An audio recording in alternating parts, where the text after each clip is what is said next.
شيكابالا بيروح لجمهور الاهلي وبيشاور لهم على ايده، كده يعني بيقول لهم الساعات والساعات الرولكس، وبيشاور لهم بايده كمان بحركه الفلوس، في اشاره منه الموضوع بتاع تركي آل الشيخ وموضوع الساعات وموضوع الفلوس والكلام ده.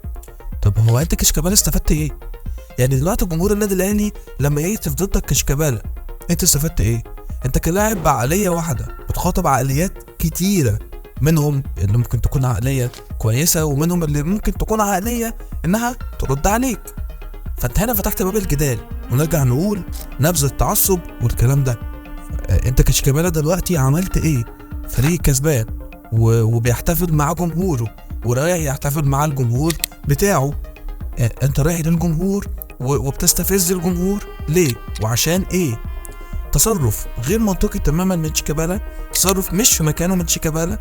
وكعادة شيكابالا من وجهة نظري بيحب ياخد اللقطة، بيحب دايما شيكابالا مفيش مباراة هتعدي مع النادي الاهلي الا وانه يحب ياخد اللقطة، لازم في لقطة هتحصل، لازم في حاجة هتحصل.